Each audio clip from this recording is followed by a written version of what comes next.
সকলের অনেক অনেক শুভকামনা করে আজকের ভিডিও শুরু করছি। আজকের ভিডিওতে আমরা শিখব কনজুগেশন উইথ বিভাগ টেন্স প্রেজেন্ট।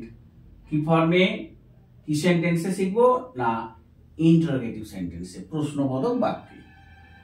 এবারে আমরা কনজুগেশন মানে কি জানি? কনজুগেশন মানে জানি যে টেন্স অনুসারে, নাম্বার অনুসারে এবং পার্সন অনুসারে আমাদের সাবজেক্টের সাথে ভার্বের সম্পর্ক, অর্থাৎ কেমন করে ভার্বটি সাবজেক্টের পরে বসাতে হবে। আমরা ইন্টারোগেটিভ সেন্টেন্স করছি, তাই জন্য আমরা কি করছি, অ্যামটাকে আগে দিয়েছি।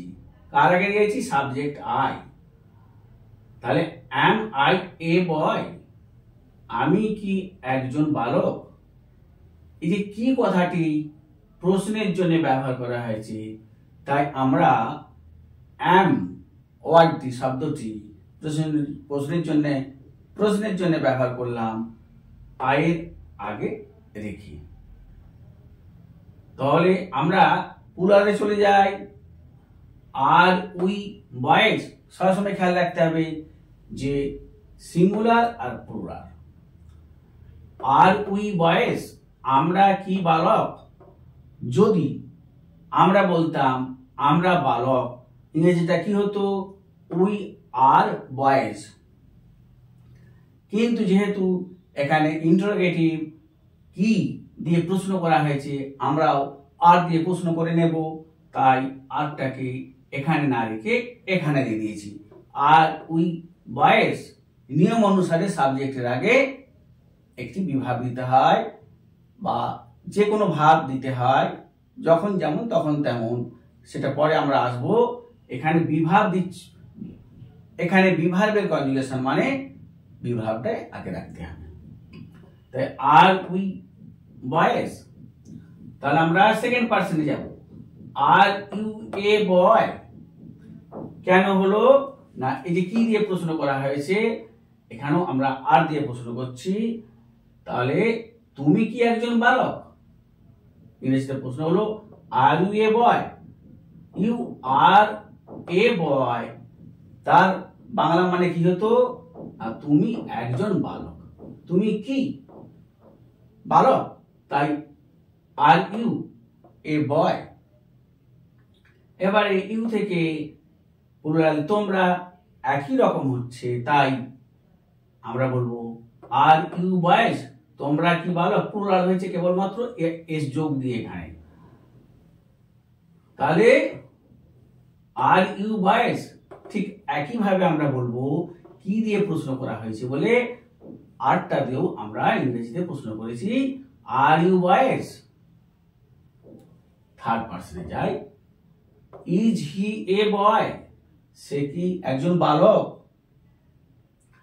কি দিয়ে প্রশ্ন করা হয়েছে বলে ইজটাকে আমরা হি এর পরের জায়গায় এর আগে দিয়েছি। যদি হতো সে একজন বালক, আমরা কি লিখতাম না হি ইজ এ বয়। এইভাবে আমরা প্লুরালটাও করে নিই।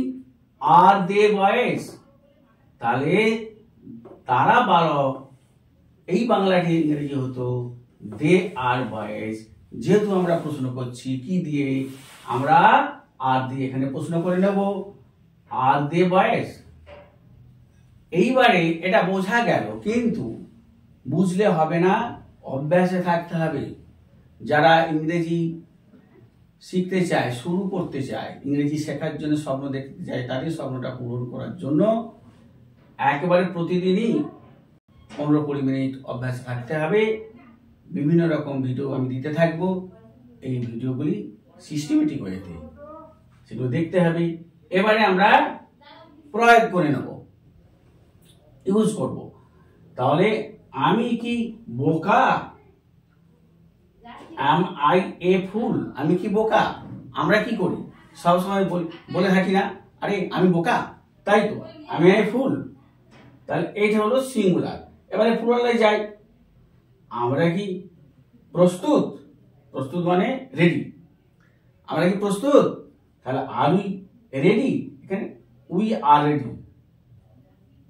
তাহলে আমরা প্রস্তুত, এটাকে প্রশ্ন করা হচ্ছে আর উই রেডি। এই কনজুগেশন বুঝলে, কনজুগেশন মনে রাখতে পারলে প্রয়োগ করা খুব সহজ। তুমি কি পাগল? তাহলে আমরা জিজ্ঞাসা করছি আর ইউ এ ম্যাড? তুমি একটা পাগল, ইউ আর এ ম্যাড। তাহলে জিজ্ঞাসা করে নিচ্ছি আর ইউ এ ম্যাড। এবারে আমরা প্লুরালে যাই। তোমরা কি ছাত্র? Are you students? তাহলে তোমরা ছাত্র হলে কি হতো না, ইউ আর স্টুডেন্টস। যেহেতু প্রশ্ন করা হচ্ছে অর্থাৎ ইন্টারোগেটিভ সেন্টেন্স, আমরা কি করব, আর ইউ স্টুডেন্টস আরটাকে এখানে না রেখে সাবজেক্টের আগে প্লেস করে দেবো, রেখে দেবো। তাহলে আমরা থার্ড পারসনে যাই। তাহলে সে কি গরিব? তাহলে আমরা ইংরেজি কি দিয়েছি না, ইজ হি পুয়ার। যদি হতো সে গরিব, হি ইজ পুয়ার, বা সে একজন গরিব, হি ইজ এ পুয়ার।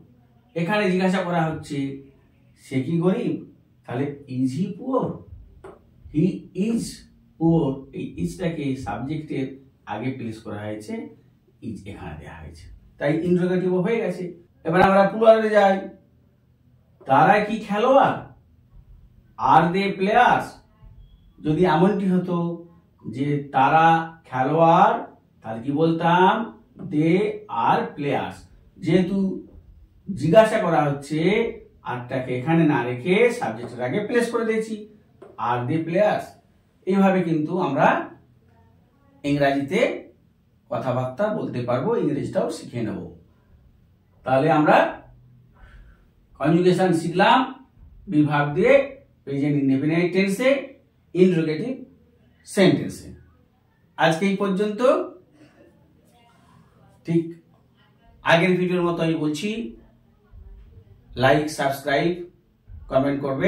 ধন্যবাদ। আবার সকলের শুভকামনা।